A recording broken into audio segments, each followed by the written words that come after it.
Warning, the following may contain subject matter that is not suitable for all audiences. Viewer discretion is advised.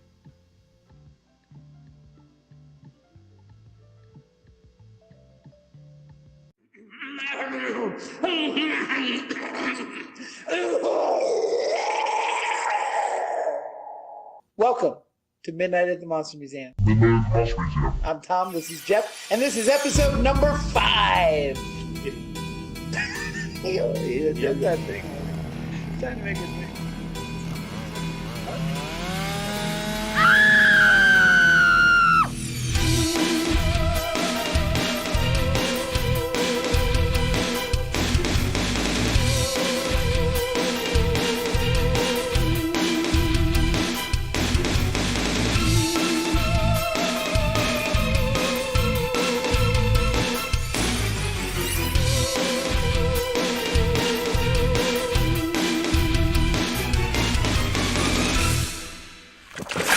Hey guys, welcome to Midnight at the Monster Museum. And so Jeff, tell me, what's happened at the museum this week? Anything going on? Any weird customers, great customers?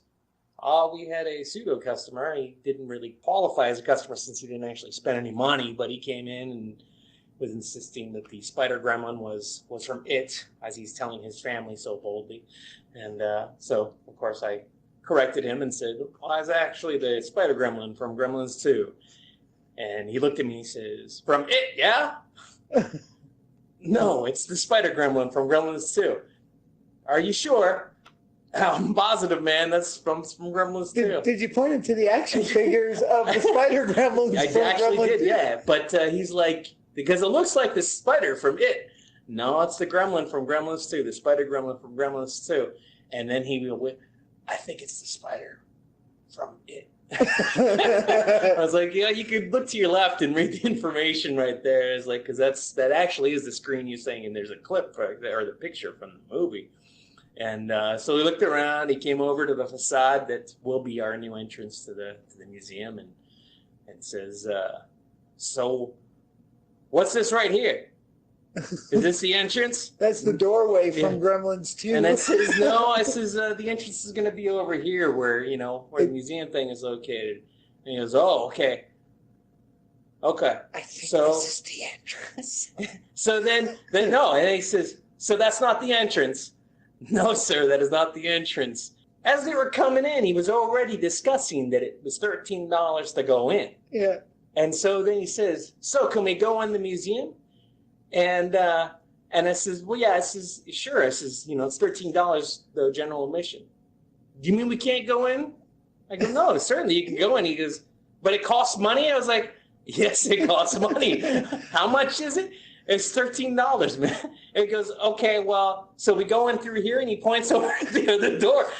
No, sir. And I'm looking for you, man, because I think somebody's pulling one on me. I think I'm getting F with. And then ultimately he did not go in. Oh. But yeah. So. Well, you know what? You don't have to spend money to enjoy your time at the Monster Museum. Just leave us a good review. But that's awesome. And what else is going on? You got anything else going on? Well. No, nothing.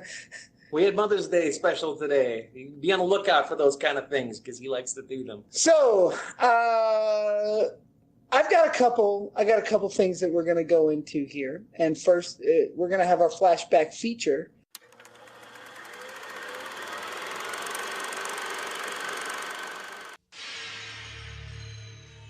A funeral parlor? Way out here? I can't believe we're gonna party here.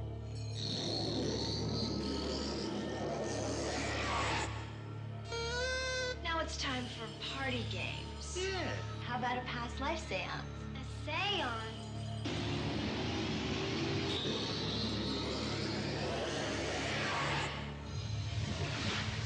What the hell was that? They're pure evil. They're demons.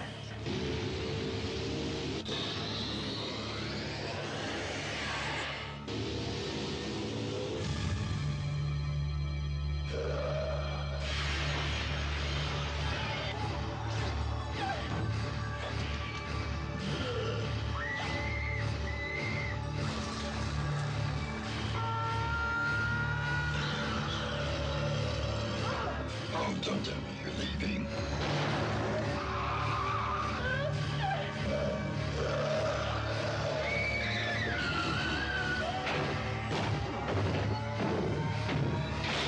Where you going? The party's just begun. Night of the Demons. Rest assured, we've got something wonderful planned for you. Night of the Demons, which is a cult classic, favorite of mine, one of the greatest late 80s demon romp movies of all time. But my first question for you is, who's cooler?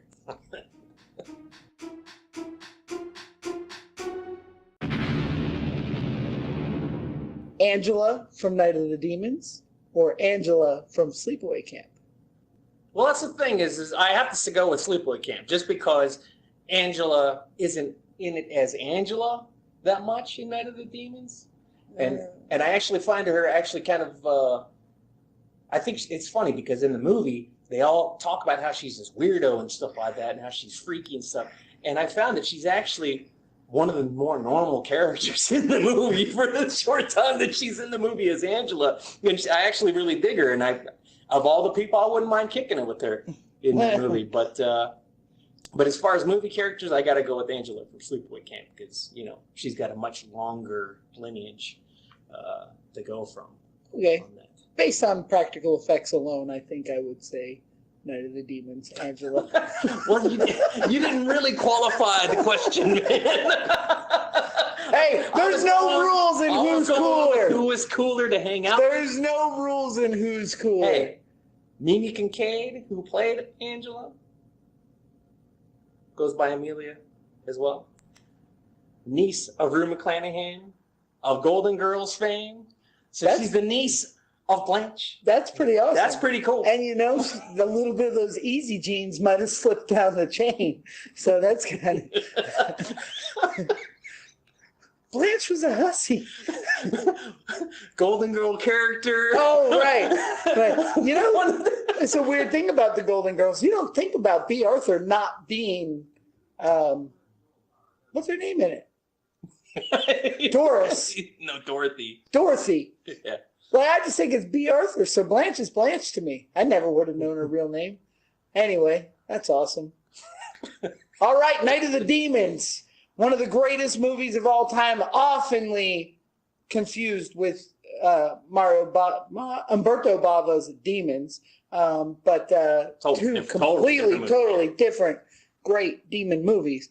Halloween night at Hull House, basically. Yeah. So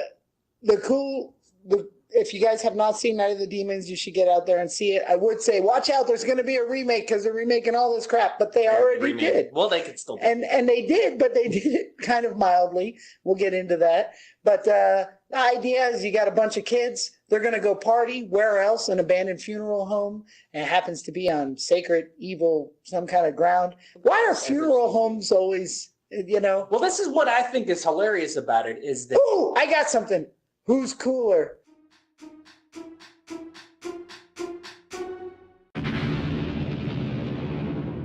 Night of the Demons or Night Shift? See, when you say Night Shift, I think of the Henry Winkler, Michael Keaton movie. That's what I'm talking about. Okay. Well, there's another... They're both in an abandoned morgue. Actually, yeah, that's right. Well, no. Working morgue. Yeah, they... What if it's the same morgue? What if that is on evil grounds and they abandon it and then the demons come? I think Night Shift is an unofficial... They can't have their prostitution. An unofficial prequel to Night of the Demons.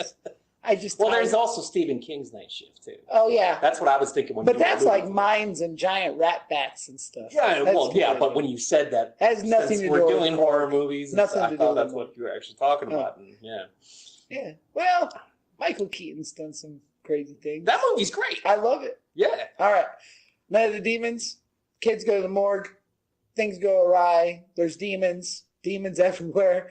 And they're awesome. Makeup effects were out of this absolutely world. Phenomenal. We had Steve Johnson kind of headed it up, but there was some other great artists working with him. I'll never forget the scene. You're going to ask me my favorite scene later, and I'll tell it then. Let's get the basic information out of the way, though. Directed by, you don't know. Yeah, I do. Kevin Tinney, of course. Of which word fan? Of Which of a million. Oh, yeah. Like so I sat with Kevin Tinney and he screened his latest movie, which I forget the title. This was a couple years ago in Indiana, and it was pretty awesome. Yeah. Man, it had a theme park in it, I think. It was awesome though. Kevin is a cool You gotta motherfucker. keep that in there right there. You have to keep cut this shit. Yeah, but that sounds terrible. Anyway, you can do what you want. Do what you will, producer Waleed.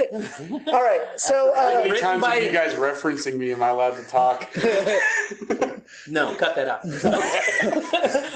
Written by Joe Augustin, who, as far as I know, he only wrote Night of the Demons, Night of the Demons 2. and part 3. Yeah, well, that's I'm getting there. Yeah. Night Angel, Oh, more nights. and then Exit. That's the name of the movie. How ironic is that?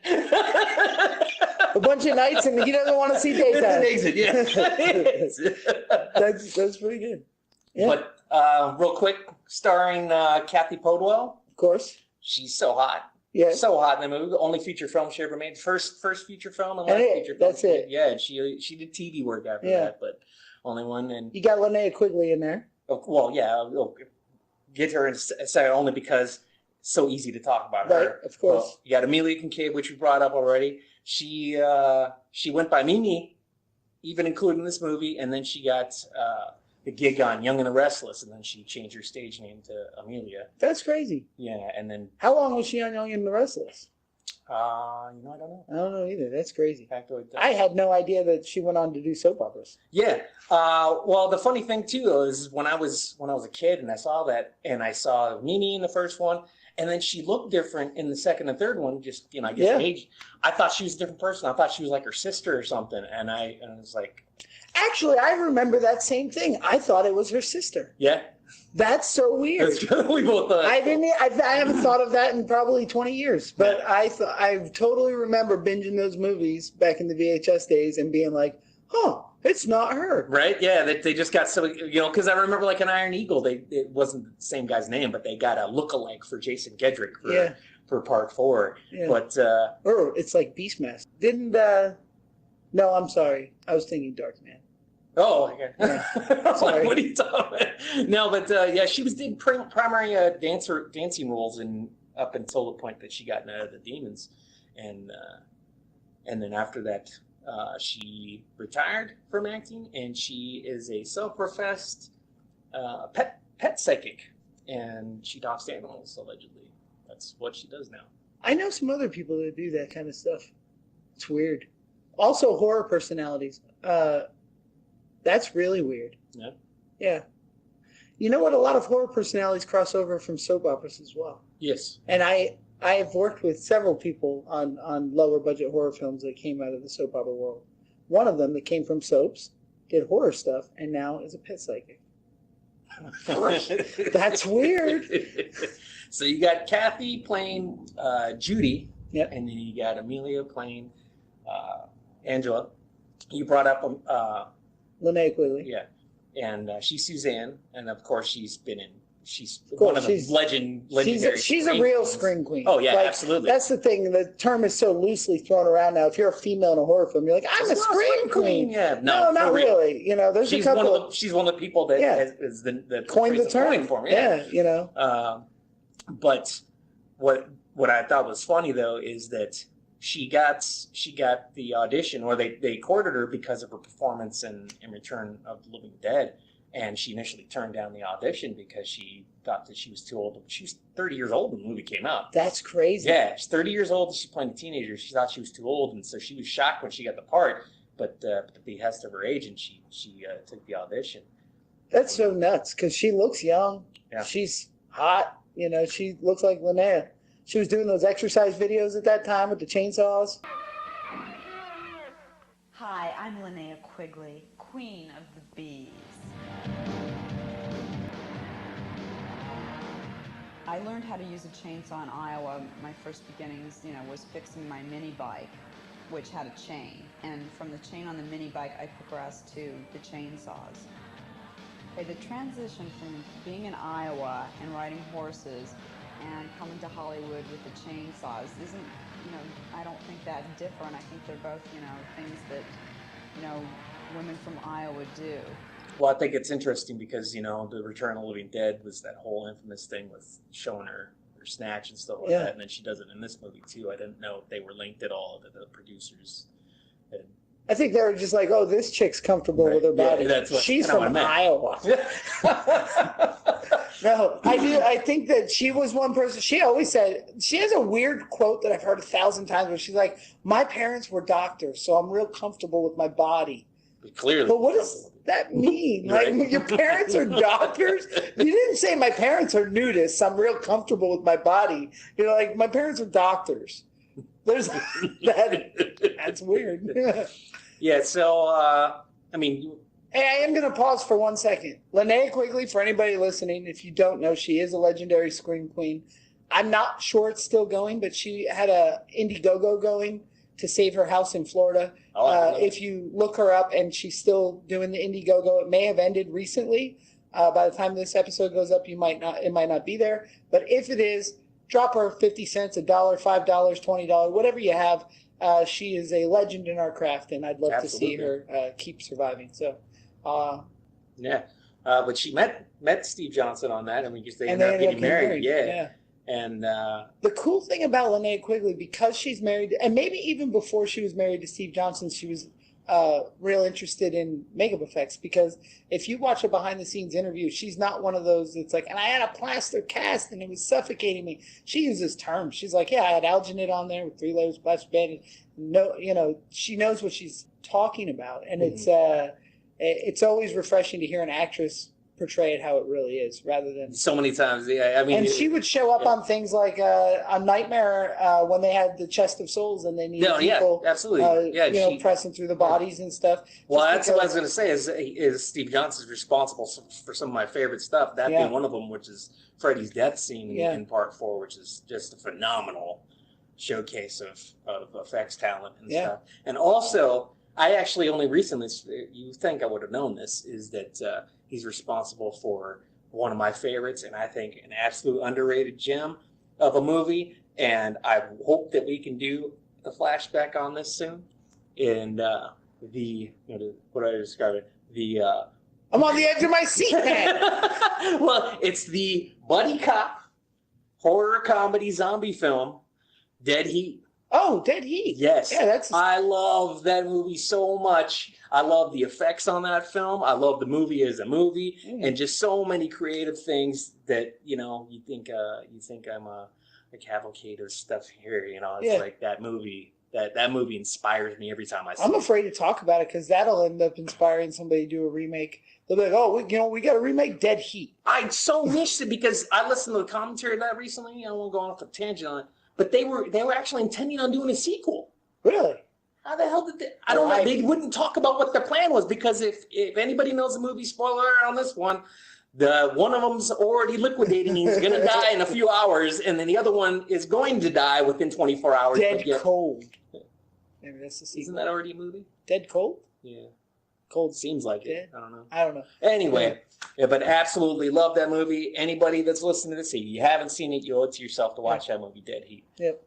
For the effects alone, just absolutely. And that's Steve Johnson. What you just said about that being an underrated movie, I think Night of the Demons is an underrated movie. I think most of Steve Johnson's career. I agree with you 100%. The only reason why I say so is because I mentioned Night of the Demons and people have at least heard of it. Lately, so many people, I feel like I've never heard anybody know what Dead Heat is unless they've already seen it. Lately, with the kind of vintage revival online, I feel like things like Night of the Demons, and the crazier the title, the stuff that I felt like was mine when I was a kid is popping up all over the place on Instagram and like different Etsy shops and stuff. I'm like, wow, I don't know that all these people love this so much, but they do now. So I guess that's all that matters.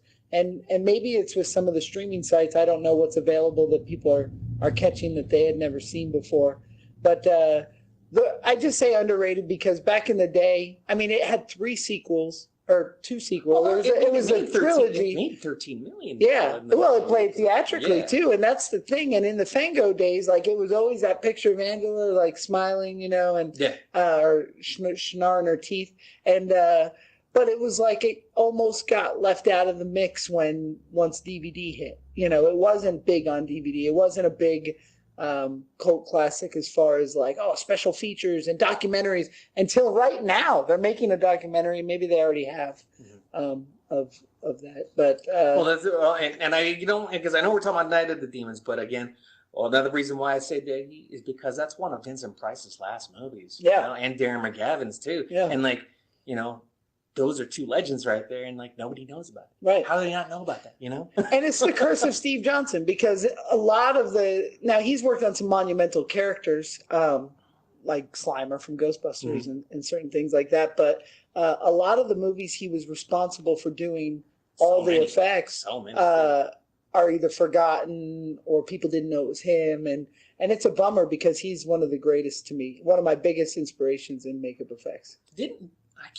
I could be wrong. Didn't he get recognition for Greystoke?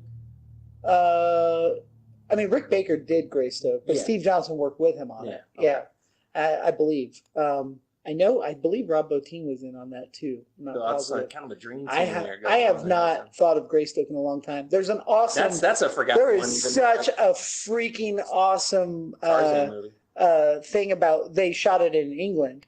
And Rick Baker went over to England, and here we work long hours. We work 10, 12-hour days in the effects world. And he got there, and they're like, it's morning tea time. And they would stop the shop and go have tea. And then they would have like second breakfast. It was like The Hobbit. They're like second breakfast or whatever. And they would take these breaks periodically, and Rick Baker's like, we're not done. And then they'd have a sculpt roughed out. And at that time, Rick Baker created detail. You know, he created what became fine detail in makeup effects. So they would say, I'm finished with the sculpture. And he would be like, no, sir. Isn't that kind of crazy that we're talking about that? And that almost seems like a forgotten thing too. Completely. Even though it was mainstream. Yeah. It was, it was some of the best ape looks ever. I mean, the movement. Christopher Lambert playing Tarzan. We still use the underskull fiberglass chin bars that were developed for Greystoke today.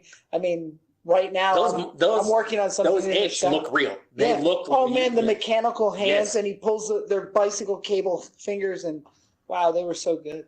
They were awesome. Anyway. Greystoke is an incredible film, and you should research it and watch it. Watch Dead Heat, and Steve Johnson. Just look him up and go through his catalog. I'm going to tell you guys oh man, this is tough to put on. This is tough to do publicly. But in the first season of Face Off, of which, if you don't know, I was on, he was intended to be the third judge. Oh, really? It was supposed to be V. Neal, Steve Johnson, and Patrick Tatopoulos. Oh my God! And that's an all-star. What happened? It's rumor and hearsay. I cannot be held accountable for this. This is rumor and hearsay. Glenn and Steve are very, very good friends, and Glenn was traveling with Steve to go to some of the meetings at Sci-Fi, and the producers loved his look. And Steve looks like a normal kind of nerdy guy. I don't care what anybody thinks about Glenn. I mean. Right. I want Steve all day. but from the stories I've been told, Glenn was approached because he looked like he had a look. He had a look, where Steve looks like a nerdy guy.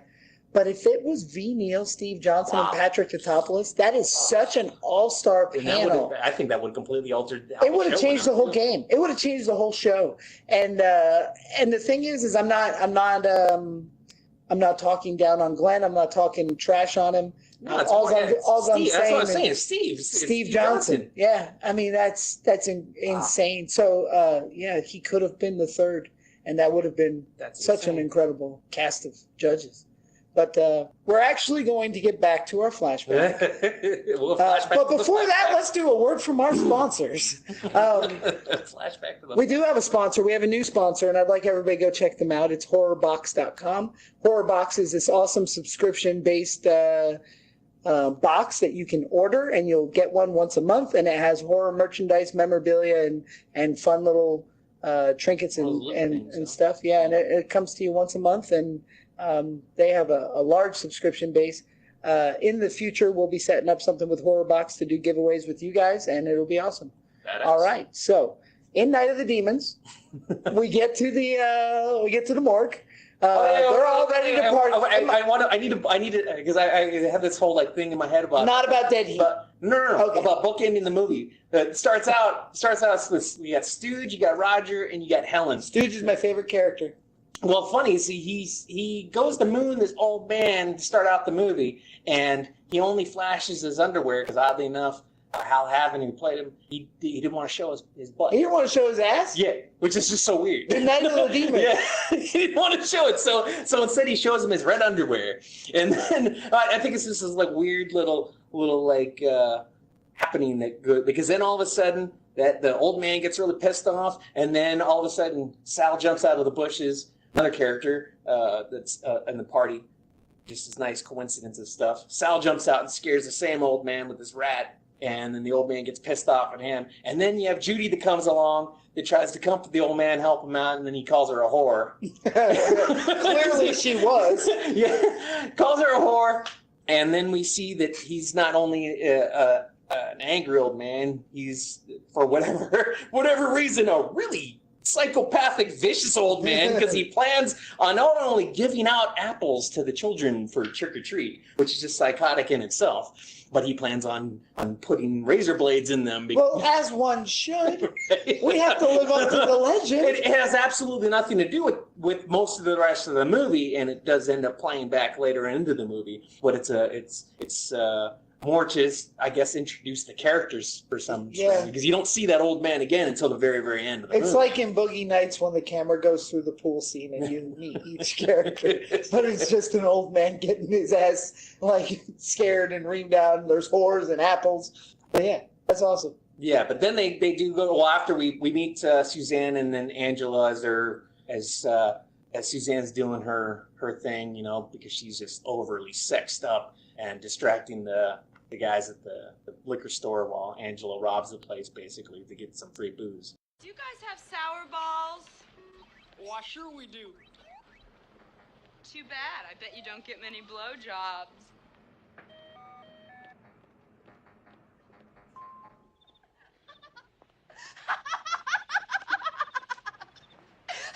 You think you got enough stuff? Come on, we don't want to be late to our own party. And then we basically met all the characters other than Jay, I guess, which is Judy's O, or whatever. But then, yeah, they get to the... What I love about 80s party movies, and it's always this thing, they're just like, and it's in Return of the Living Dead as well, with I just want to party. I just need to party. Let's party. Oh, come on, let's hang out. Yeah, eat a bowl of fuck. I am here to party. Yeah. Me too. We don't have that today. Kids don't walk down the street and be like, hey, what do you want to do tonight? I just want to party. And that's something that I wish. Like, can't we just let's have a party. We should have a party. You know what? I'm going to have a party. On July 6th, we're going to have a big-ass party at the Monster Museum. You're all invited to party. We won't have razor blades and apples. We will have demons. Okay. Okay. What I think is interesting about this cavalcade of people, though, is it seems to me anyway, even though they all know each other, not many of them are actually friends. Right. I mean, but they're just there to party. But what's so funny is they treat Angela, at least the way they talk about her. I mentioned this earlier. Like she's some sort of the odd duck. Yeah. But they've all decided to go to her party at the creepy crematorium. But Judy doesn't know it is. And most of them don't actually know that it's a crematorium. Right. But they all decide to do this for some strange reason. And again, Angela actually seems like one of the more well-adjusted people, which I just found very unusual. But until her face is purple. Well, yeah, of course. But that's not exactly her fault. Right. But so she does that seance. That's like the weirdest thing she does. She does a seance. Yeah. And seances were big in the 80s too. Yes. Like The Gate, that was a good seance. Love that movie. I mean, here's the thing. We should have a seance at our party on July 6th. I think. Well, I was going to say, though, is they summon the demon. Helen gets freaked out, and the mirror tips over. It's a really cool shot. is because the glass breaks on the floor, and then one by one the characters pop up into the glass and stuff like that, and on the shards on the ground, and it's a really cool shot. But only 2 people don't show up in the reflections. But everybody that shows up in the reflections, they end up dying. And so only 2 people aren't in the reflections, and that would be Roger and Judy, and they end up living. They make it. Yeah, there's no actual connection to the actual. The mirror. So that's just foreshadowing. Yeah. There's no. The mirror is not part of the. Mirrors are kind of demonic. I don't know. Well, what's cool now is after that the demon comes out, busts out, and it ends up possessing Suzanne while she's doing her lipstick. She's got her mouth wide open and stuff like that. This is it, man. When she sticks that lipstick through her titty, there is nothing, nothing for a 13-year-old boy to hang on. More excited about. I don't know if you made the because I got another observation prior to that. Is she ends up kissing Angela? Yeah. And possesses her. Well, Angela's got these earrings on that are crosses. Oh, they flip upside down. They flip upside down after she kisses her. Yeah. I mean, you don't see them do it, but she's possessed, and then they end up being upside down. So this is one spot that they told. So I'm going to talk about the remake for 5 seconds because I'm not really a fan of the remake. I have some personal issues with it, but we briefly talked about that. But the remake was remade. It's almost the same, but it's not any better. It's not better. It's definitely worse. So why did they do it? There's nothing new. The one thing that they did that drives me crazy is that lipstick scene where the lipstick goes through the boob. As shit. In the original was gelatin boobs. Mm-hmm. Those boobs cost like maybe $40 to make. And that fucking thing. And it looks beautiful. It blew my mind and freaked me out because I swore those were real. Yeah. I swear it was real, and I was like, what the fuck just happened? Before CGI. Before CGI, it was gelatin boobs with a lot of talent. If you haven't seen it, you should do it just for that scene alone. And in the remake, they did silicone boobs, which are way more expensive. They're more expensive to make. They're harder to paint. And man, did they look terrible. They looked horrible. Mm-hmm. And I just don't understand. 35 millimeter in the original is a godsend. And B, those gelatin boobs looked so real that from that point on. Why don't you tell them what happens exactly? What the lipstick? What? Yeah. I mean, if you do not know, I mean, I just picture everybody has seen this 1,000 times. No, we want to turn people on to it. This is the thing. She takes her lipstick after going crazy and rubbing it on her face. Tears her shirt open, and she pushes the tube of lipstick through her boob, and sticks her finger in her nipple too. Yeah, and it's not bloody at all. No, it's just weird. It's like acid trip. You're like, weird. What the fuck is that? And it was before CGI, and it's just hard. I mean, it's one of the greatest effects in a. She just does it so nonchalantly too. Oh, and Linnea is such a class act of an actress. She can do that with such. Because the way we talked about it there, it's almost you would think it was aggressive or violent, crazy or funny. And it wasn't. It wasn't. No, it's just weird and morbid. She's just sitting there drawing on herself and then drawing around her nipple, and then just it's like she just decides to put it away. She just put it away. And you're like, what? It's the last thing you expect. The first time you watch it, the last thing you expect to happen. It's one of those weird things where, like, this movie has incredible makeup effects, but that is what people remember. Mm-hmm. That's a part that they remember. So when they redid it on the remake, you think they would have tried a little harder. Yeah. And I don't know who did the makeup effects, and I'm not trying to bash the guys that did. It just wasn't shot right. There's a bar set. Yeah. There is a bar set, and it's like if I'm. That's the one thing that I was complaining about remakes, even though I don't have a problem with them. If you're going to remake a classic, if you're going to attempt to, you know what the bar is, man. Yeah.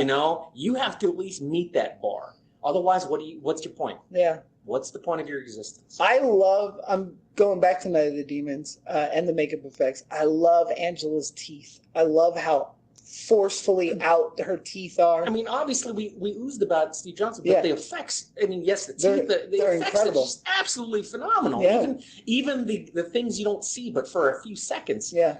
Absolutely phenomenal. Which is part of why they're phenomenal, because you only see them for a few seconds. And it is 35 millimeter film, and you can, horror movies used to look cooler. there's transitions between the demon effects too, and I would say that Suzanne's is probably the most elaborate, and it's absolutely phenomenal too. Yeah, but it's one of those things. So Did you know she had to practice gouging out the eyes? No. That scene? Yeah, that's phenomenal. That's my favorite death. She had to practice. Yeah. Oh, I thought you were asking me if I knew what she had to practice. No. She had to practice gouging out eyes for that scene. But that's awesome. That's a great and they just did the thumb thing deal. Yeah. But great Man, head. it looks good. Oh, yeah, Oh, absolutely. So I mean, because you think about it too. Back in that time, because they didn't have the materials that they have now, so it was harder to make things realistic. So to me, though, they didn't have a lot of the materials we use today, but based on the media they were working on, the lights and the cameras, it's better. No, that's exactly my point. Yeah. That is exactly the point. And we've lost it. So people are like, oh, it's so cheap to make films now because we can do it all digitally and we can do anything at home with editing and, blah, blah, blah. And not even the low budget. The big budget movies are shooting everything digitally. Well, we've had to step into territories, makeup effects wise, where we're using these high-end products that look translucent that, we can't fake it with a paint job anymore because these digital cameras shoot through everything. And the whole point is we're trying to pull off an illusion. Yeah, they're ruining the magic, man. Yeah. The smoke and mirrors are gone. So now we do it in real time. And now how do they fix it? They make it look like grainy old film. Well, why don't you shoot it on grainy old film? And then it would look great. And that's something because then you have the assholes that are like, oh, what's this? Why do I have an HD TV, 4K, blah, blah, blah? And it's like, well, I don't know. 35 millimeter film looks better. It's the 16's even better for a horror film. So it's I miss those. I've only worked on, I'd say, independent wise, like 6 actual films that aren't video, and everything's video now. It's really hard. Anyway, if you guys remake Night of the Demons again, call 1313 FX. So what is your favorite death? That's it. It's not even the death. It's just her going crazy. What's her favorite death? There's not a lot of great death scenes in this movie. No, and there's a lot of disappearance. Eye gouge is good. The cutting in it is good. Well, because she initially does a fake dig in, and it's him. And they do a cutaway, and you can tell it. But when they come back, even though it's not really him, you're not put off by it. Your inclination is not to go, oh, that's a fake head or anything like that. No, and because it's cut well and it's lit right, and that's if you can pull off a cut and still have it believable, I think it's pretty huge. And it's because they don't show a ton of it. They don't keep it on screen too long. Nobody's not wiggling it or whatever. It's pretty good death.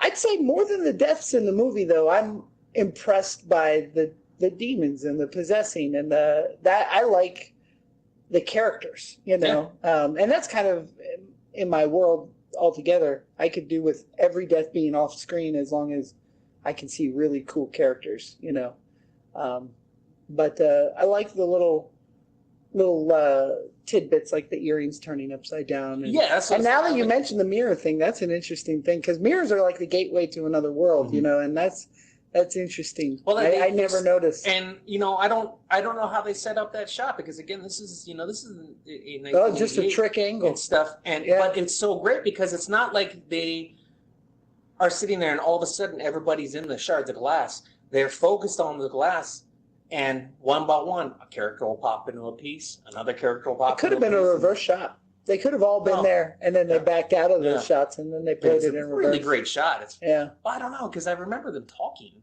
and you can see them talking. Yeah. And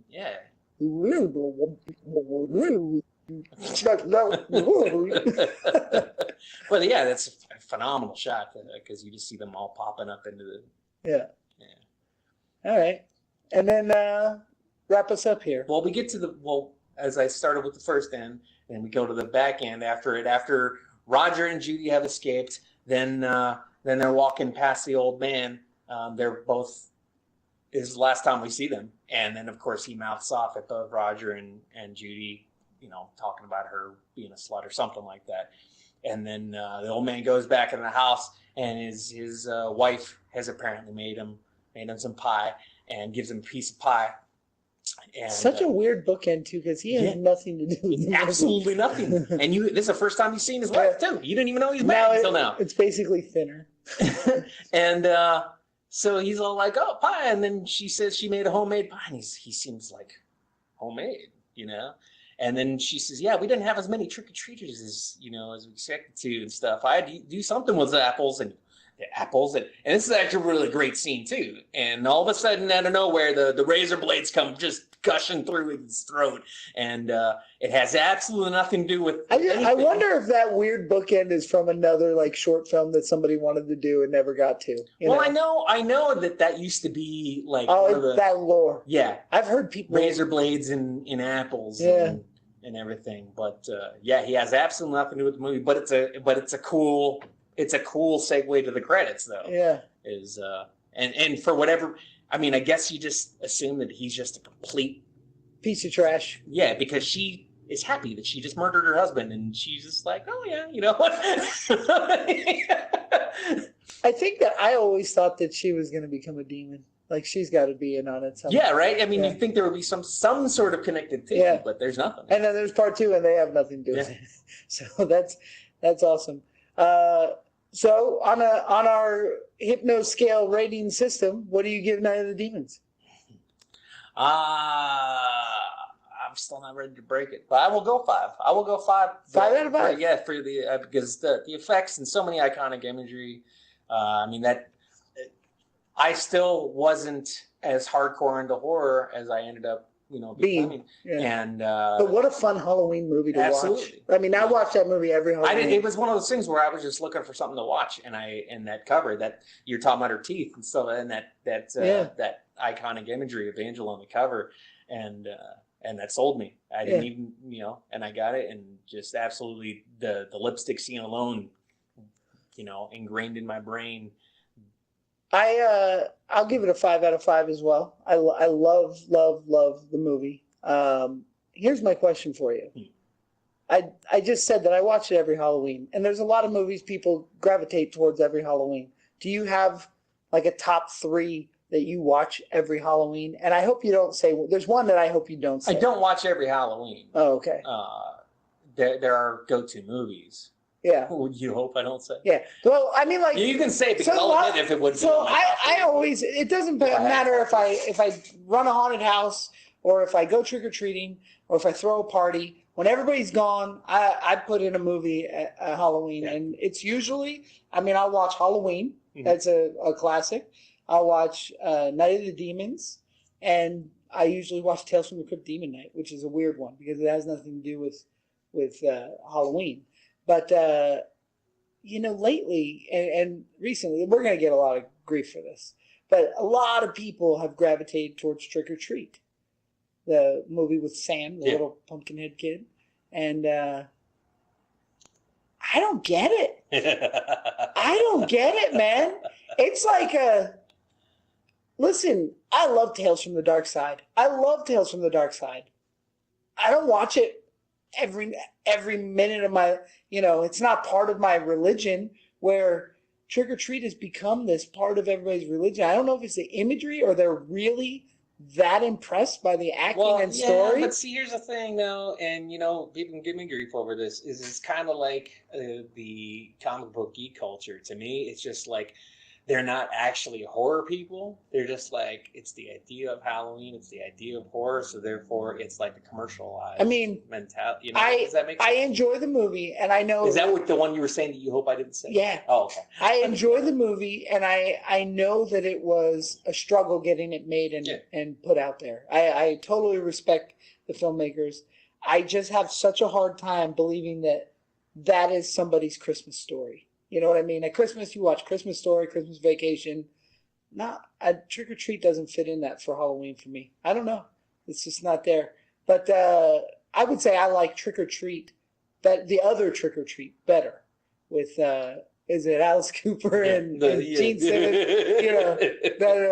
That came out first, didn't it? That's why it's Ozzy. It's Ozzy. That's why that's Trick or Treat, and the other one's Trick or Treat, right? Because that one came first. Yeah, it came out way like 87. Yeah. But I prefer that. I think they're shredding guitars, and I like Shannon Elizabeth, but I don't take her seriously. I don't understand. Anyway, Night of the Demons is definitely one of my Halloween movies, and I give it a 5 out of 5.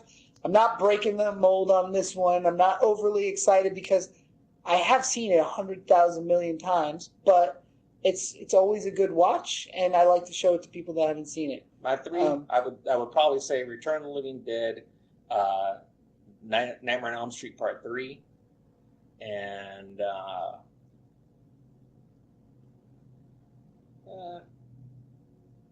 had it. Maybe The Descent. I don't know. I really like that. It's a more Really? modern one. Yeah, I love The Descent. Well, I got some stuff to talk to you about after this Okay. podcast. I got some cool stuff Okay. to talk to you about after this. Rock and roll. Anyway, all right, moving right along. We're going to get into our modern features now. And modern feature being something that Jeff saw and I did not see. And, There's a surprise. but I have seen the original. Is it an original? It's not a sequel. But we're going to... They are not linked to each other. We are going to Make talk... it clear they are not linked. We are going to talk Hellboy. If you guys have not seen Guillermo del Toro's Hellboy or Hellboy 2, The Golden Army, they're great action-packed superhero romps, fun flicks with great makeup effects.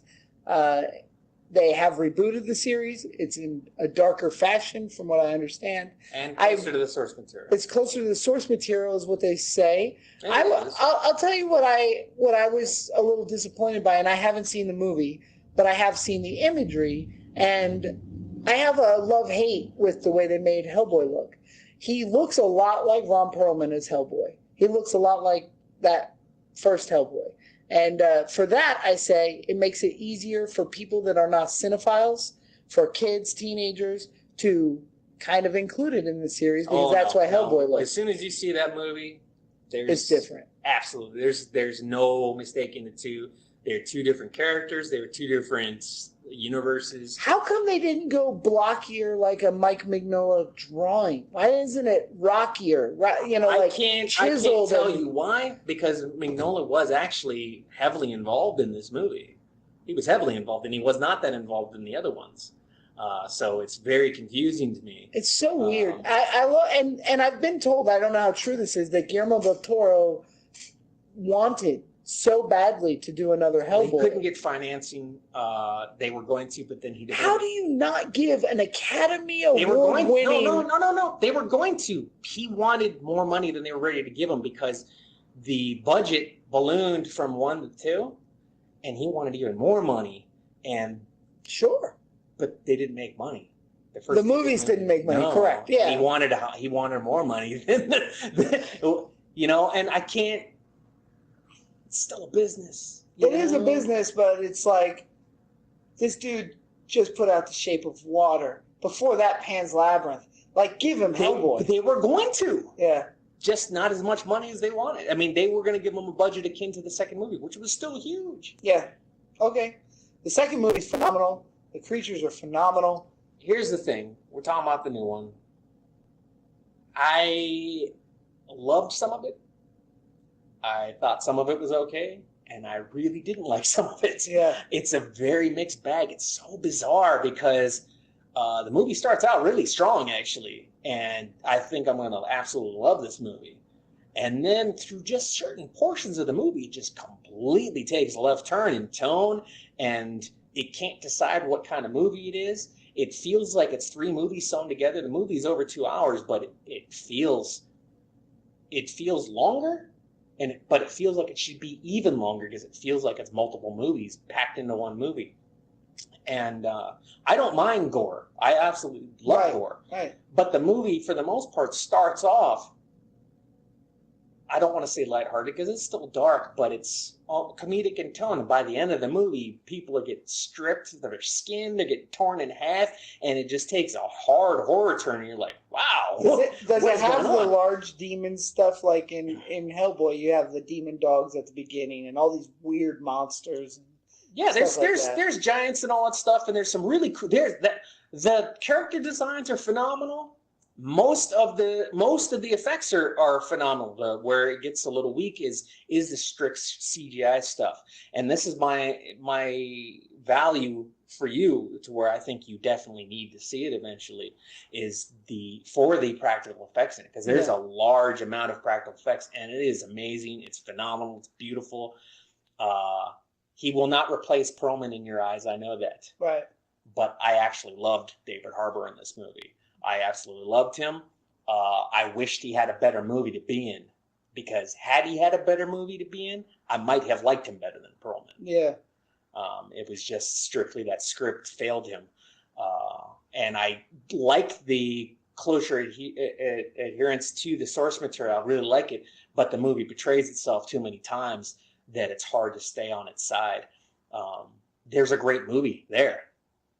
They just made too many miscalculations and too many mistakes that the movie suffers for it.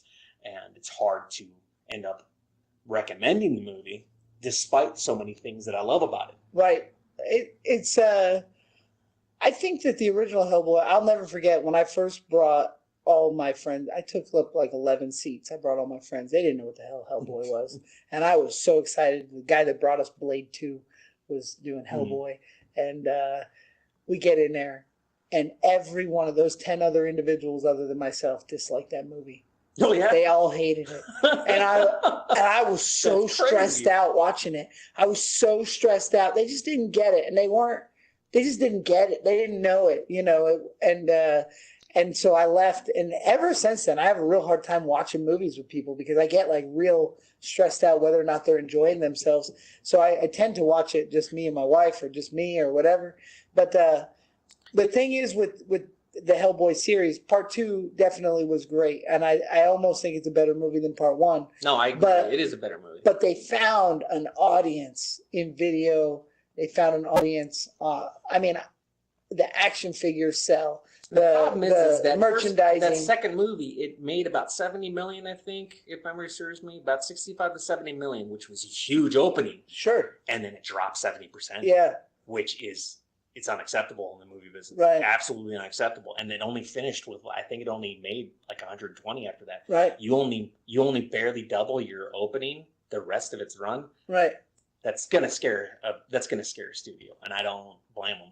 You know, I absolutely wish I could have seen the third one. I just wish. To me, it's like I'm just such a loyal purist of weirdness, and the thing is it's like they branded Hellboy as that specific leather jacket, that right-handed Doom, that look, and then to switch to a new Hellboy. This is a very recent thing that we do with our superhero movies, is we pick up and move to the next version. And it bothers one me. can argue, though, that they were going to the version. Because that's what the source material was. No, I get the source material, but I'm talking more from the point of view of not 30-year-olds. 14, 15, 16-year-old kids that bought the action figures, that watched the animations, that became Hellboy fans because of Guillermo del Toro, not because of an obscure comic book. And those fans are now handed a new Hellboy, who it is gorier. I can put Hellboy on in front of my kids because it's not gory. They don't swear. It's not a thing. And then if my kids want to watch the new Hellboy, I have a 6-year-old, they're not going to watch that new Hellboy. You know? What I had said is they made it clear that it's not the same one, and how you can attribute that is because, like, Abe Sapien's not in the movie, but then at the very end, they discover Abe Sapien. Right. In the middle of the movie, they don't completely retell his origins, but you see where he came from. It's clearly the same moment as we see in the Del Toro movies, except for a couple of elements that are clearly not in Del Toro's version. Right. So they make it very clear. Yeah, if you're thinking that you've seen, well, you kind of have, but it's basically like they treat it like, well, you saw our version of it. This is what really happened. Yeah. You know, that's kind of how they treat it. Yeah. But I actually like that because what's his name? Thomas Hayden Church. He shows up as a famous Hellboy character, and he's only in the movie for about 5 minutes. Lobster Johnson, one of the best parts of the movie. That's awesome. He was great. That's awesome. Well, I would like to be open to watch it. I mean, I'm not against it.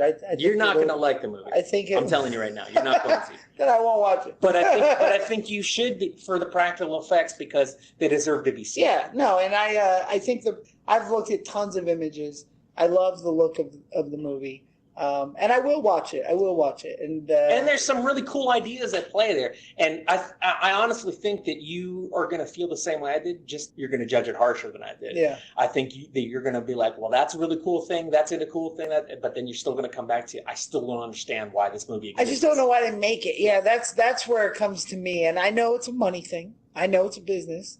But the kid inside me says, please don't screw up. Well, this is the strange. lineage. This is what's really strange about that movie.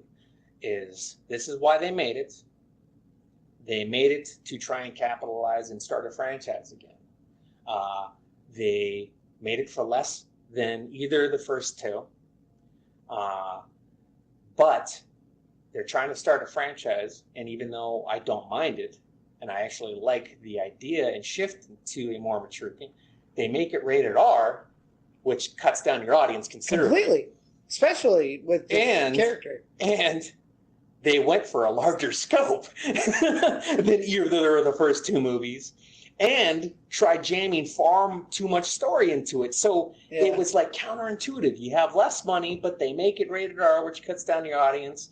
And instead of making a more smaller, more intimate movie, which is what I thought they were doing when they went with a lower budget, they went for huge, grand scale, and they tried jamming everything in the kitchen sink into its running time. And it's like, you know, I don't know this is what went down, but it's like, you know that studios get involved and you know there's like warring sides behind the scenes. If that's what happened, I could totally see it. Yeah. I could totally sense it. I wonder if this kind of reboot idea, I placed the reboot idea at Batman Begins. Because before that, if you had a Batman sequel, different director, different actors, but it didn't ever ignore the rest. You know what I mean? And then there was never a Superman movie up until Batman Begins, right? That was like, oh, actually, none of that existed. This is the beginning. This is our new actor. I just feel like the rebooting the characters, like we saw with Fantastic Four. I don't care if you liked the Fantastic Four 1 and 2. They didn't need to reboot it. They just needed to put another one out. You know what I mean?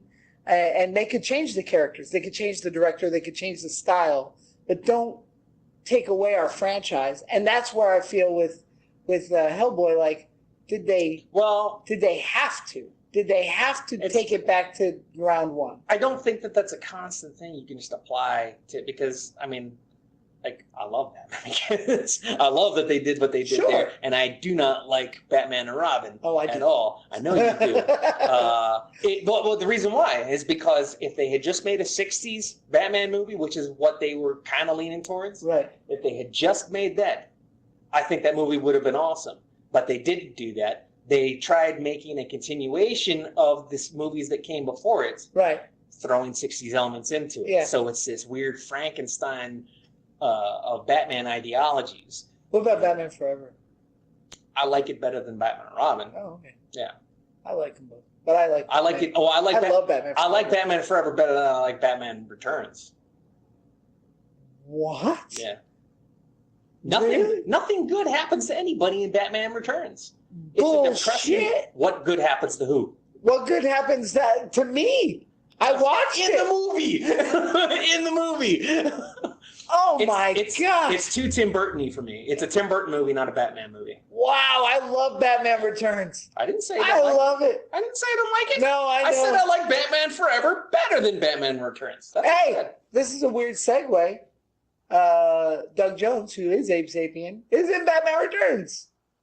Who's he? He's one of the clowns that's doing backflips and miming. He's miming or something. But he's one of Penguin's like goons at the beginning. Yeah, I didn't say I didn't like Batman Returns. No, I know. I like Batman Forever better. That's cool. I love Batman Forever too. So and mainly it's because I love the first Batman, Tim Burton Batman, so much. I think everybody does. And then it became more of a Burton movie than it was a Batman movie, and I don't like that. Right. And to me, he got blinded by his artistic freedom that he had in that movie. Yeah. That he forgot he was making a Batman movie. Yeah. So in Hellboy, you say it sticks closer to the source material. Do you think that Guillermo del Toro was blinded by his creative freedom? And No, I don't think he had to do it. I think Yeah. they let him do it, Yeah. which was fine because I like those. I love those movies for what they are, right. but they're not Hellboy movies. They are fairy tale movies featuring Hellboy that Hellboy is in. Right. But oddly enough, the reason why I didn't mind it as much as I do say the Tim Burton is because I didn't know the Hellboy character until after I saw those movies. Really? Yeah. I mean, I knew would have pinned I knew his character, Yeah. but I didn't know the source material. You hadn't read Hellboy No. beforehand. No. And then I never would have guessed that. Then I got would've- familiar with and I'm like, That's funny. Yeah. That's really so funny. that's why it was easy for me to accept the Del Toro movies because they came first. Before and as far as I was concerned, oh, that's Hellboy, and then I found out I wasn't. I wasn't just like a diehard Hellboy guy, and I'm still not. The comic books, I like them. I don't. I'm not head over tails for them, but I love the art in them, and so when that's how familiar as I was Mignola's art. When Del Toro created Hellboy, I was pretty judgy. I was like, what the hell? This looks like Power Ranger characters or something. How about this? I was so ignorant to what Hellboy was that anytime I saw a picture of Hellboy, I thought his cut horns were goggles on his head. Oh. So that's how in the dark I was about Hellboy. Okay. Yeah. Yeah, I used to read the books, but I didn't seek them. I didn't get them in order. I didn't get the graphic. I was more of a DC guy for the longest time. Yeah.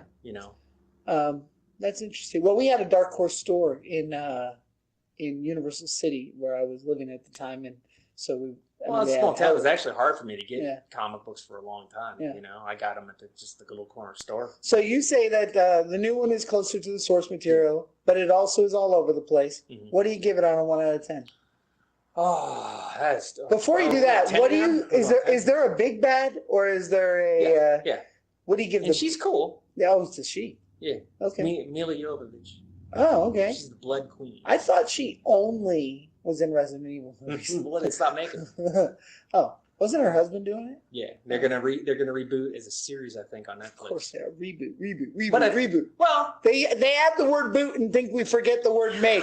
But see, well, they can call it remake, whatever. I'm okay with that because as a fan of the games, I want to see something more akin to the games because none of those. I never played the game. I love Resident Evil 1 and I love Resident Evil 3. That's my favorite. It's 3. Yeah. That's all I care about. Well, see, the first 10 minutes of part 2 is the closest they get to the games. Yeah. And then Alice shows up. Yeah. And then it's Alice movies. So. Well, cool. Hellboy. Yeah. So, 1 out of 5. What do we do? We usually do 1 out of 5. Let's do 1 out of 5. Shit. I'm going to do 2 things here. For the effects and practical effects, I give it 4.5. 4.5? Yeah. I'd have gone a straight 5. But I don't know. I've only looked at photos. But there's CGI in it. Oh, they add CGI to it. There's some CGI in it, and there's some parts in it where you're like, that is some horrible CGI. Oh God, I know some people that worked this movie, and they did incredible work. So I got to knock off a half point because of that shitty CGI. That makes me scary to see it.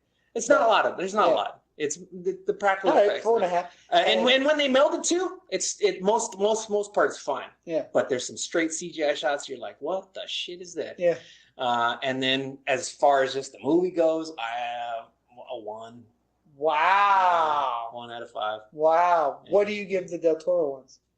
I give the first movie a 3.5. I give the second movie 4.5. Fair. Okay.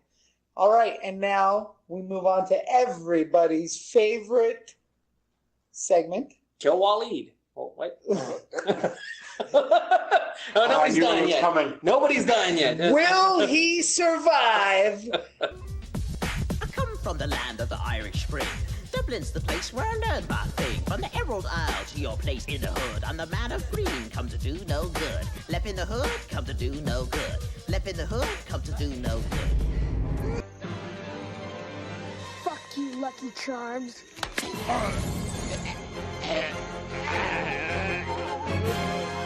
Jeff. Versus. The Leprechaun. Oh, He's after me, pot of gold. His shilling, his pot of gold. He's always got something else he wants. Hey, before we do this, I have a theory about the Leprechaun. Oh, we'll save it. We'll do Leprechaun in a future episode. I've heard it. Yeah. All right, go for it. Well, how do you, can you, will you, what's it gonna take to beat the wee little man? Now, I've actually thought about this.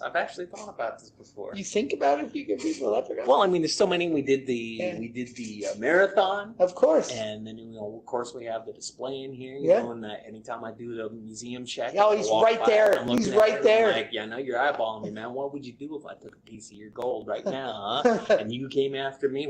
And he's like, that's plastic. Yeah, and so absolutely. I've thought about this, and so you're like, what weapons would I have at my disposal? What kind of strategy could I come up with?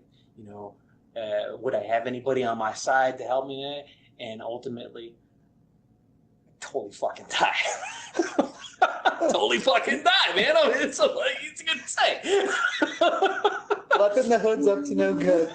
So that's our show. Before we wrap this up, I want to introduce our producer, Waleed, and I got a new segment for us, and it's called Waleed's Top 3.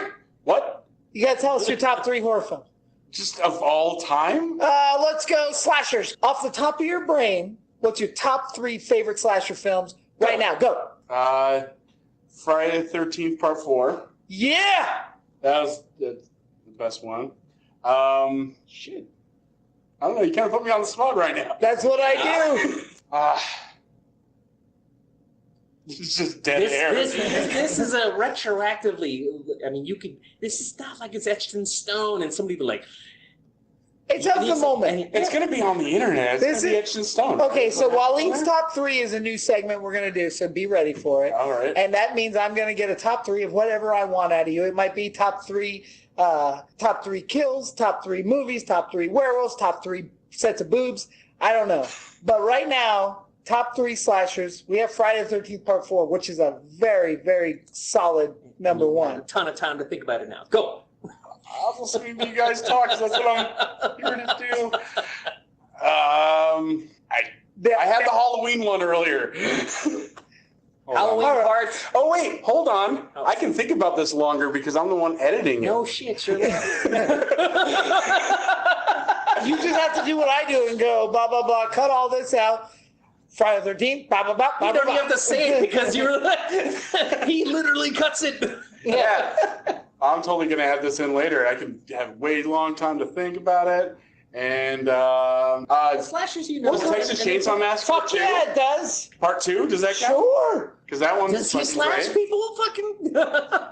Yeah. Texas Chainsaw Massacre 2, and you know what? I'll throw a new one in there. Terrifier, or what? I think really? That's what you enjoyed Terrifier? That clown one? I've heard great things. It was super fucking creepy and cool, and it reminded me of like just a really old school movie. And I recently watched that one, and it popped in my head right now. So. He told me it was Puppet Master Little Strike. That's what he told me. That's not. Is that a slasher movie? I call that a Tiny Terror movie. It's like Creepy Dolls or something, Yeah. You anyway, haven't seen it. How do you know? Well, I mean, they're little dolls. They slash. Yeah, but that's Tiny Terror. I have some categories that I've made up, and one is Tiny Terrors, and that's a thing. But so Waleed's top 3 is Friday the 13th Part 4, Texas Chainsaw Massacre Part 2, and I'm throwing the modern one with Terrifier. You've heard it here first, folks. This is Midnight at the Monster Museum. I'm Tom Devlin. This is Jeff, and that's Waleed. My Halloween go-to one is Ernest Scared Stupid. Heck yeah! That's it.